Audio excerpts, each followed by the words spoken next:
제육은 이틀 안에 반드시 나누어 먹어야만 하는 고기인데 오늘 성경은 제육이 집에 가득하다 그랬습니다.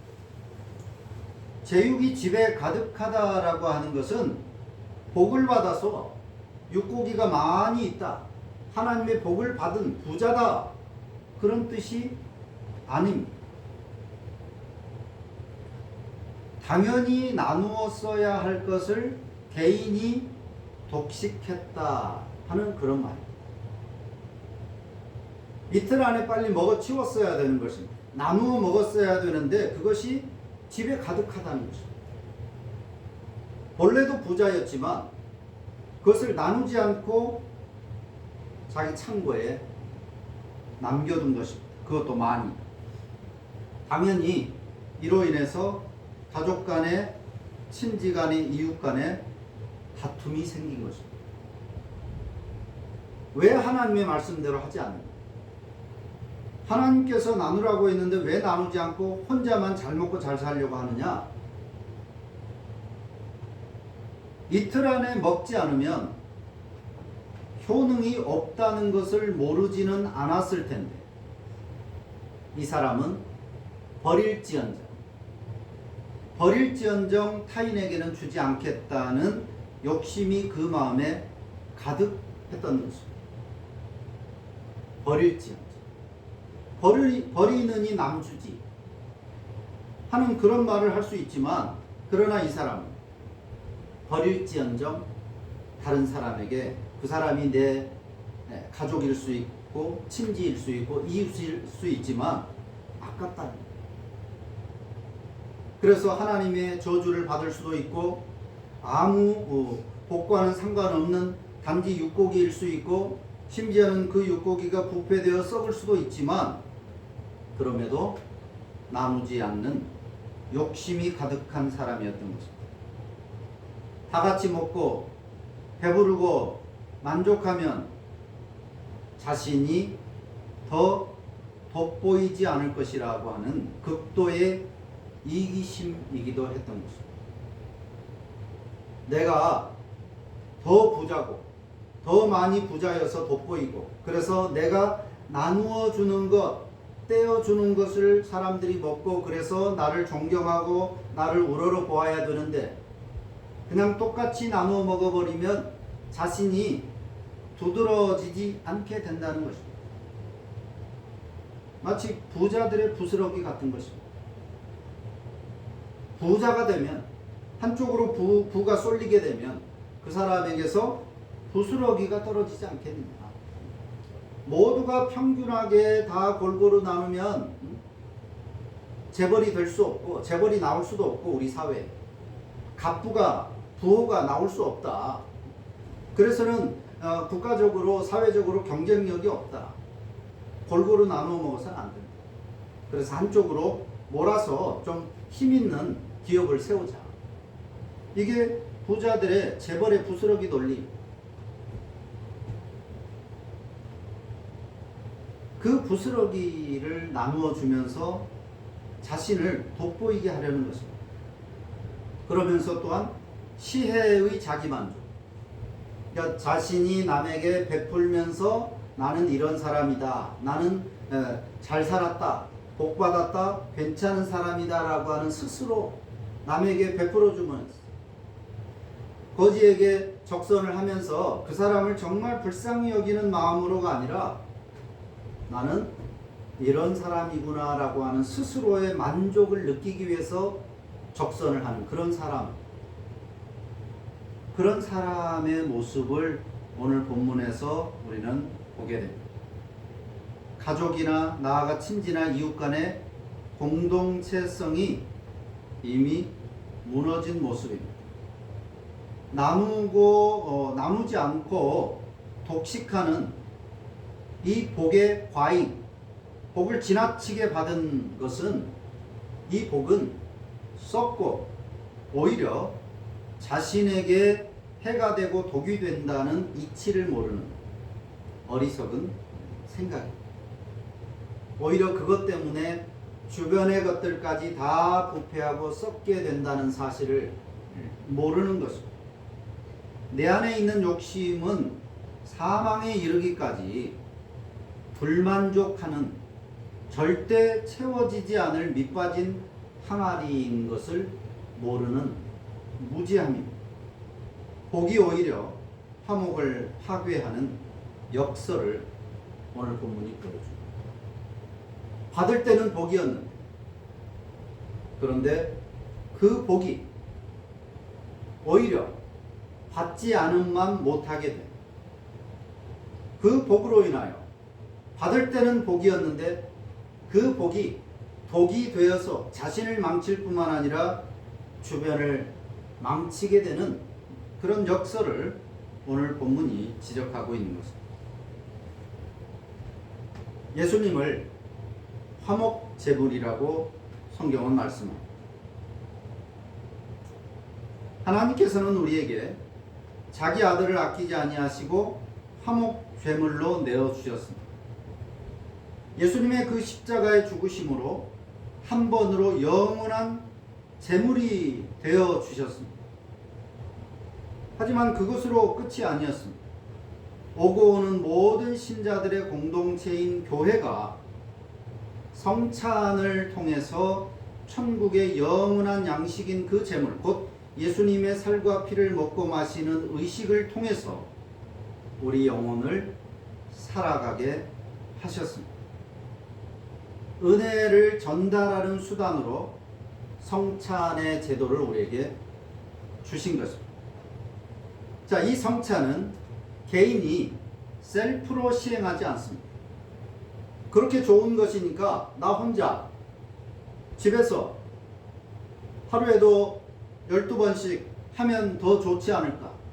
이 성찬을 통해서 하나님의 복이 주어진다면 나 혼자 10번, 20번이라도 하면 좋지 않겠느냐라고 생각할 수 있지만, 반드시 교회 공동체로 모여서, 그리고 집례자, 현대사회로 말하면 목사의 집례를 통해서만 시행되도록 했습니다. 코로나 시기에 신박한 생각을 가진 사람들이 온라인으로 성찬을 했습니다.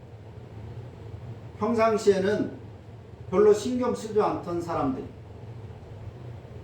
사람들의 관심을 집중시키려고 했는지, 아니면 잘못된 신학 체계 때문에 그랬는지 온라인으로 성찬을 시행했습니다. 각기 집에서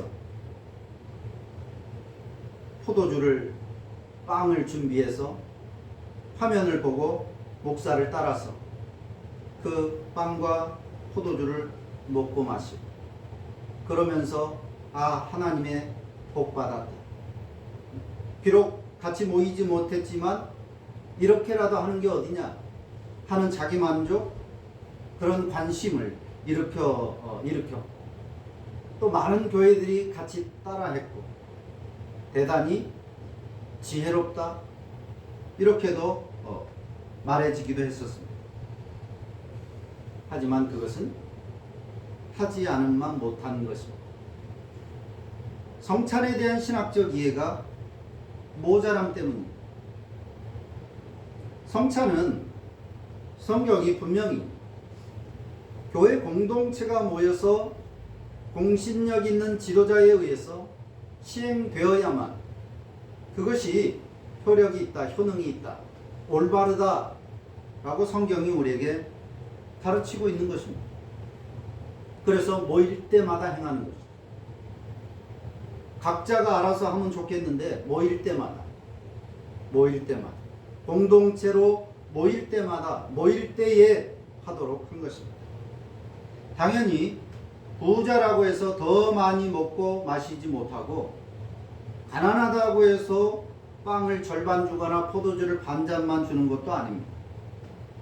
성찬 앞에서는 예수님의 그 구속은 모두에게 공평한 것입니다. 그리고 충분합니다. 모든 신자는 신분 고하를 막론하고 영원히 부족하지 않은 참된 화목 제물을 먹고 사는 사람들, 충분합니다. 신자가 받을 수 있는 그 은혜, 충분한 은혜가, 구속의 효력과 구속의 은혜가, 하나님의 복이 그 성찬을 통해서 모든 사람에게는 충분하게 공평하게 임합니다. 부족함이 없어요. 나는 일주일에 한 번 하니까 좀 부족한 것 같다. 우리 교회는 한 달에 한 번 하니까 좀 부족한 것 같다. 3개월에 한 번 하니까 이거 영 양이 안 찬다. 그러니까 따로 몇 사람이 모여서 일주일에 한 번 한다든지 매일 하루에 한 번씩 한다든지 이렇게 할 필요가 없다는 것입니다. 공적으로 결정한 바에 의해서 온 교회 공동체가 모이는 날에 성찬을 행했을 때 그것은 공평하고 뿐만 아니라 충분하다라고 하는 것입니다. 로마서 8장 32절에서 사도 바울은 이렇게 말씀합니다. 자기 아들을 아끼지 아니하시고 우리 모든 사람을 위하여 내어주시니가 어찌 그 아들과 함께 모든 것을 우리에게 주시지 아니하겠느냐. 아들을 십자가에 죽게 하신 하나님께서 그 무엇을 아끼겠느냐 하는 것입니다. 그런데 그럼에도 불구하고 여전히 많은 신자라고 하는 사람들이 밑빠진 욕망의 아구까지 채우려고 아귀 다툼을 하는 삶을 살고 있음을 보게 됩니다. 심지어 신앙마저도 그 목적을 위해서 수단화해버렸습니다. 예배하는 것도 기도도 헌신도 감사한 마음이 아닌 복받기 위해서 더 열심히 하는 것은 다른 사람들보다 더 특별하고 더 많은 은혜를 받기 위해서 수단이 되어버리고 말았습니다.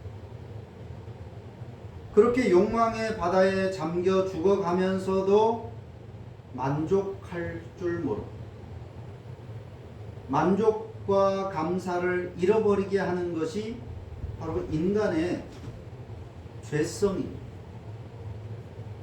그래서 개혁신학은 죄를 자기애의 왜곡, 자기애, 즉 자기를 위하고 사랑하는 그것은 마땅하고 당연한 것인데 그것이 왜곡되게 하는 것이 죄다. 그렇게 어거스틴이나 칼뱅은 말하고 있습니다. 자기를 사랑해야 하지만 그것이 지나치게 되어버린 것입니다. 이웃을 사랑하되 내 몸과 같이 이웃을 사랑하라 했습니다. 이웃도 사랑하고 자기도 사랑해야 되는 겁니다. 그런데 자기를 사랑하기 위해서 이웃을 사랑하는 것을 거절하는 것입니다. 그것이 자기를 더 위한 것이라고 생각을 하는 겁니다. 이웃에게 줄 것을, 이웃에게 마땅히 가야 할 것을 내가 가지게 되면 마치 육선을 창고에다가 제육을 창고에다가 다 모아두는 것처럼 마땅히 그래야 하는 것을 내가 가지면 내가 더 잘 먹고 잘 살고 내가 더 행복할 것이라고 생각을 하는 것입니다. 이것은 자기애를 넘어선 왜곡된 자기애, 자기를 사랑하는 것이 아닙니다. 자기를 죽이는 것입니다. 이것이 인간의 죄성입니다. 그래서 죄는 하나님의 질서를 무너뜨리고 자기를 최고선으로 삼는 겁니다. 만족이라는 한자가 있는데 만족이라는 한자를 보면 발목까지만 차올라도 족하다 하는 뜻입니다. 넘칠 만자입니다. 근데 얼마나 넘치느냐, 머리 끝까지 넘치느냐가 아니라 족자를 썼습니다. 발족자. 그러니까 찰랑찰랑해서 내 머리 끝까지 흘러 넘치는 것을 만족이라고 하지 않고 이 한자를 만든 사람들은 만족을 발목까지만 차도 충분하다. 이것을 만족이라고 하는 단어로 사용했습니다.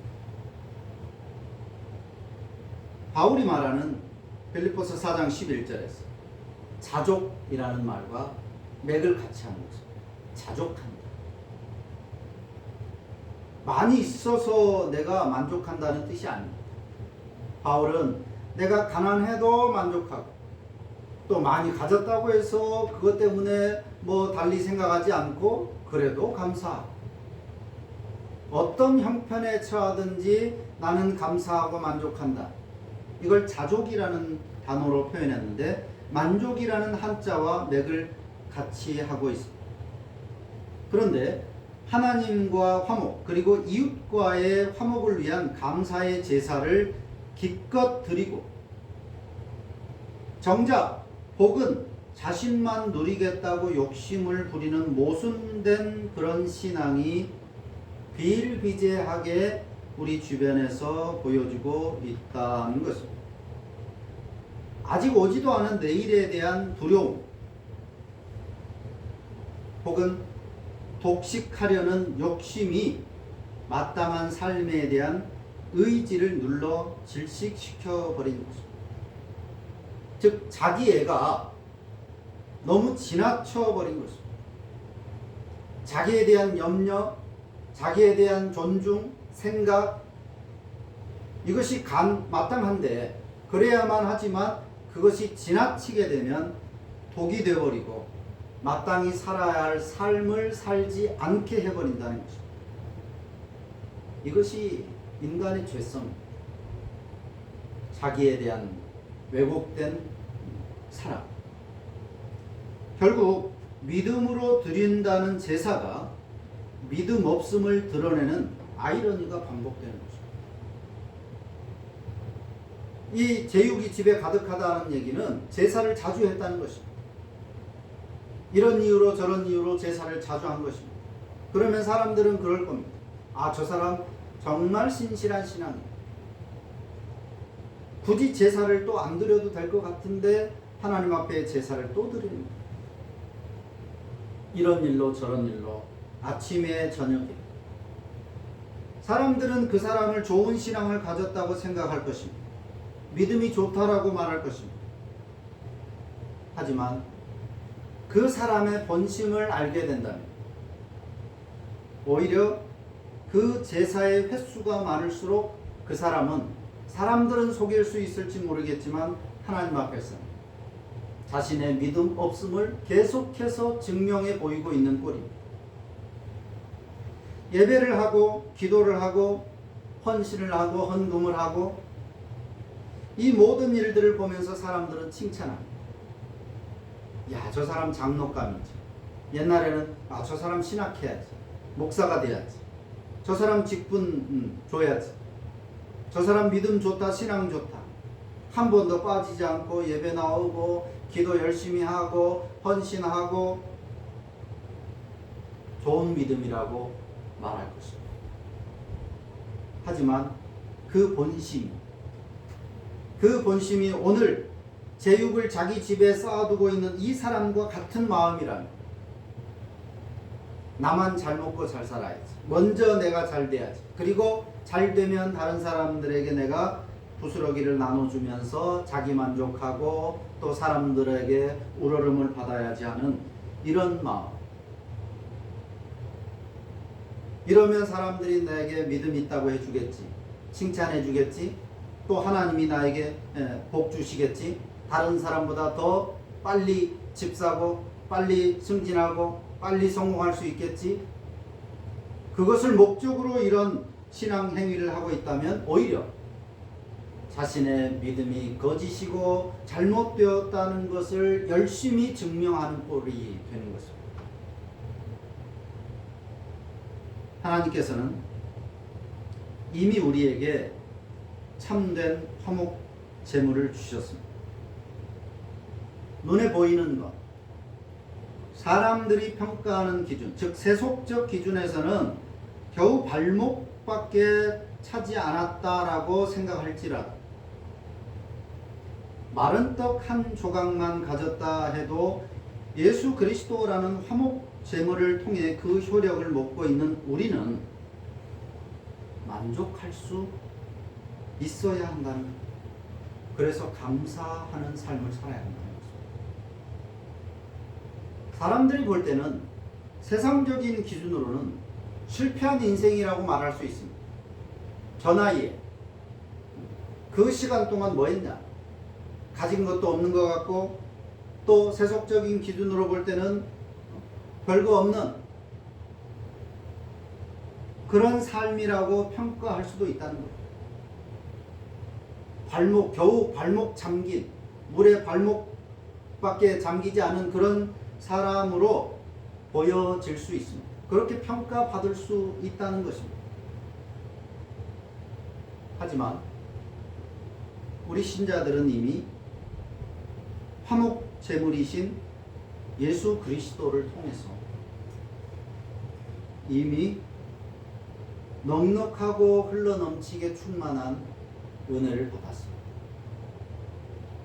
하나님의 자녀로 회복되었고 내세의 영광이 확보된 삶을 우리는 살고 있는 사람입니다. 그렇기 때문에 비록 발목밖에 차지 않았지만 그래서 불편한 것도 많이 있을 수 있지만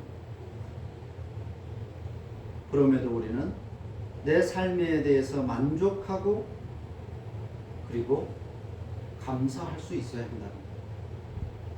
사실 대부분의 사람들, 아프리카나 저 가난한 오지가 아닌 이 대한민국, 오늘 이 땅에 살고 있는 사람들은 물론 여전히 절대적으로 고통받고 가난한 사람들도 많이 있지만 그럼에도 대다수의 사람들은 지금도 충분하고 넉넉하고 누리기에 부족하지 않습니다. 그런데 비교와 걱정, 불만족과 불평을 갖게 하는 것입니다. 비교하니까 또 아직 오지도 않은 내일을 걱정하니까 미래를 걱정하기 때문에 지금 충분히 누리고 살 수 있음에도 불구하고 만족하지 못하고 또 나아가서 불평하게 됩니다. 누구 때문에, 무엇 때문에 이렇게 되었다. 불만족과 불평은 반드시 타인에 대한 공격성을 갖게 합니다. 힘이 없으면 자기 자신을 공격합니다. 그것이 우울증으로 나타나고 공황장애로도 나타납니다. 남을 공격할 힘이 없으니까 그럴 성격이 아니니까 자기를 공격하는 거예요. 그래서 스스로 병이 드는 것입니다. 또 조금 힘이 생기면 타인을 공격하게 됩니다. 불특정 다수들을 무차별적으로 공격합니다. 절대적 부족으로 누군가를 해코지하거나 묻지마 범죄를 저지르는 사람은 많지 않습니다.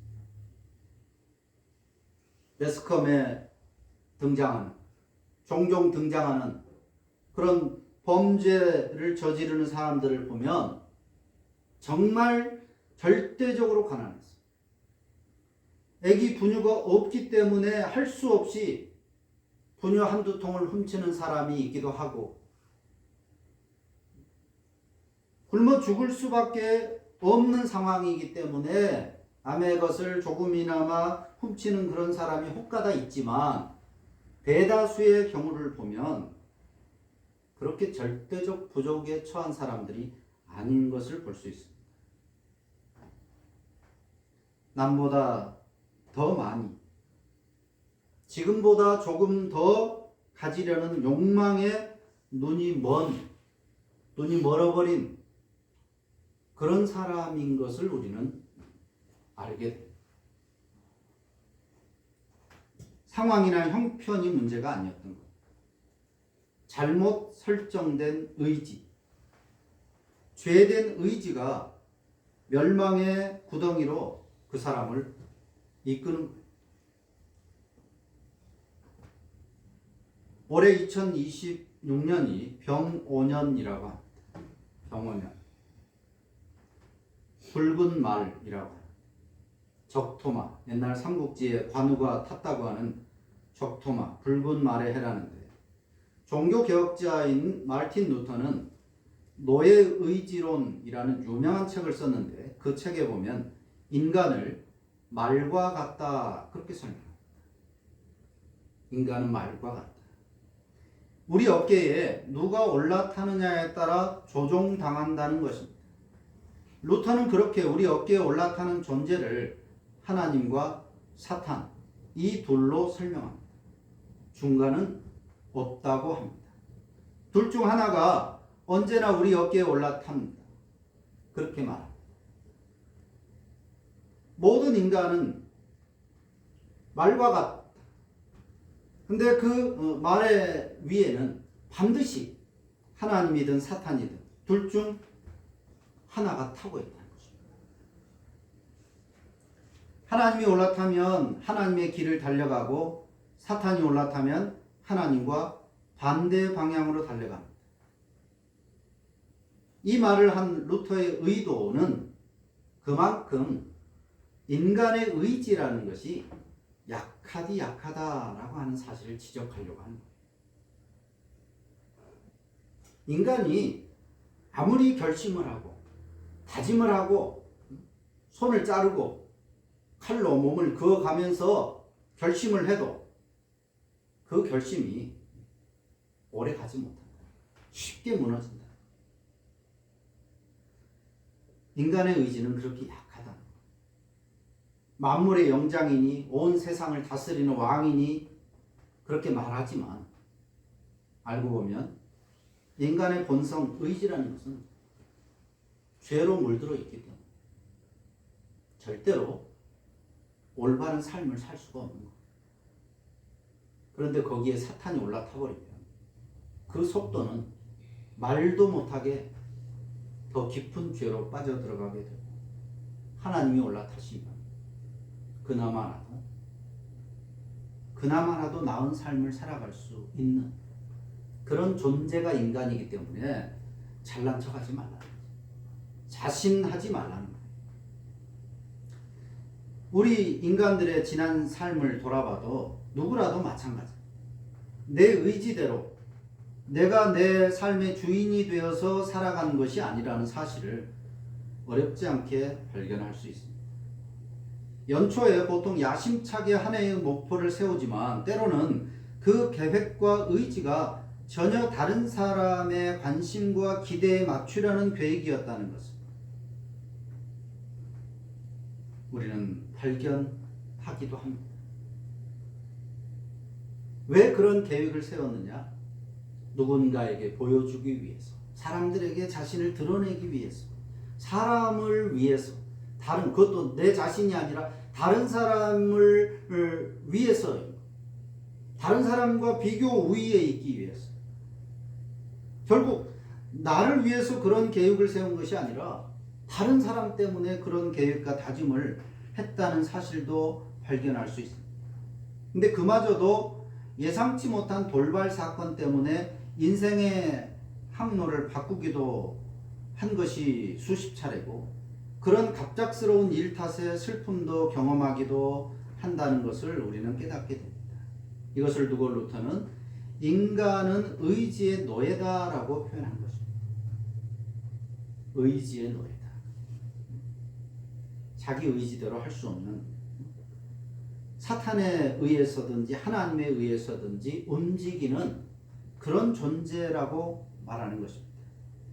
그렇다고 해서 그렇게 기분 나빠할 만한 것은 아닌 것이 우리가 인생을 주도적으로 개척하고 살지 못했다고 자책할 필요도 없는 것이 내 인생에서 지나온 인생에서 가장 아름다운 순간들을 떠올려 보면 그 순간 일어난 일들은 내가 계획하지 않은 일이었다는 사실도 발견할 수 있기 때문에 가장 아름답고 행복하다고 느낀 그 순간이 과연 내가 계획하고 다짐하고 철저하게 예상했던 바가 이루어졌기 때문에 그렇게 행복했었느냐? 꼭 그렇지만은 않다고 하는 것입니다. 전혀 예상 밖의 상황이 펼쳐졌음에도 불구하고 그로 인해서 오히려 더 기쁘고 더 즐거운 상황이 된 그런 경우들도 많이 있음을 알 수 있습니다. 그래서 심지어는 하이데거라는 철학자는 인간을 시간에 던져진 존재라고 표현하기도 합니다. 우리는 스스로 어느 시대, 어느 나라, 어느 가정에 태어날지 선택할 수 없습니다. 이미 이 땅에 태어나는 그 순간부터 세상에 던져지는 존재인 것. 그러나 동시에 우리는 오늘 이 시간 아직 오지 않은 미래를 향해서 자신을 던지면서 또 살아갈 수 있습니다. 던져진 나의 낙하 지점이 어디가 될지, 어떤 모습으로 떨어질지 가늠하기도 사실은 어렵습니다. 내년은 이렇게 살아야지, 내일은 이렇게 살아야지라고 내가 나를 던지지만, 그렇다고 해서 내가 원하는 그 지점에 그 모습으로 그날 내가 그렇게 되는 것은 아니라고 하는, 가늠할 수도 없습니다. 이렇게 우리는 오늘을 살아가는 것입니다. 다짐과 계획도 하지만 또 그렇게도 해야 되지만, 그러나 반드시 그렇게만은 되지 않는 것이 인간의 인생입니다. 그런 불확실한 인생을 우리는 하루하루 살아가고 있는 것입니다. 약하디 약한 인간들인 우리들, 본성적으로 노예 의지를 가진 우리 인간들, 그러므로 독단자, 독립자가 되어야 되겠다는 생각은 버려야 합니다. 나는 내 의지대로 지금 살아가고 있다, 그런 생각을 하지 않아야 돼. 내 등에는, 나는 말이고 내 등에는 반드시 사탄이 아니면 하나님이 타고 있다, 이 생각을 해야 돼. 그래서 우리는 의지적으로 내 등 위에 누가 있는지를 확인해야 되고, 하나님이 내 주인이 되어서 나를 몰아가시기를 의도해야 한다. 그것을 사도 바울은 그리스도 안에서, 하나님 안에서의 삶이라고 표현합니다. 더 적극적으로 하나님을 의지하려고 하고 하나님을 의존하려고 하는 그런 삶을 살아야 합니다. 그럴 때 비교보다 먼저 만족을 우선하게 됩니다. 비교하다 보면 한도 끝도 없고 절대로 만족할 수 없는 밑빠진 불만족의 삶을 살아갈 수밖에 없어요. 먼저는 만족이 우선입니다. 가지지 않은 것에 대한 불평보다는 이미 가진 것에 대한 감사를 먼저 할 수 있어야 한다는 것. 발뱅은 그리스도 안에서 모든 축복의 충만이 주어졌다라고 했습니다. 이미 우리는 충만히 받은 사람입니다. 따라서 우리 신앙은 더 쌓기 위한 수단이 아니라 이미 주어진 은혜를 누리는 삶인 것입니다. 2026년 올 한 해에는 제육이 집에 가득하게 하옵소서. 가질수록 불안도 더 커지는 그런 삶, 그런 기도, 그런 소원이 아니라 이틀 후면 썩어지고 마는 그런 나만의 제육을 구하고 결국 다 먹지도 못할 것입니다. 그런 것을 구하고 모으는 데만 급급해하는 그런 삶을 살지 않도록 노력해야 합니다. 나만의 것, 나 먼저 되고 나서 치혜를 베풀겠다, 부스러기를 나눠주면서 그렇게 좀 나를 돋보이면서 살고 싶다가 아니라, 그것은 복이 아니라 셀프 저주가 될 것이기 때문에 대신에 마른 떡 한 조각 같을지라도 그렇게 보여진다 할지라도 내가 먼저 받은 은혜를 함께 나누고 사람을 우선으로 여기고 제육보다 사람을 얻는데 내 사람을 만들고 좋은 지인을 얻고 사람을 먼저 사람을 우선하는 그런 삶이 되기를 더 힘쓰는 그런 올 한 해 2026년의 삶을 살아가야 될 것입니다. 기도합니다.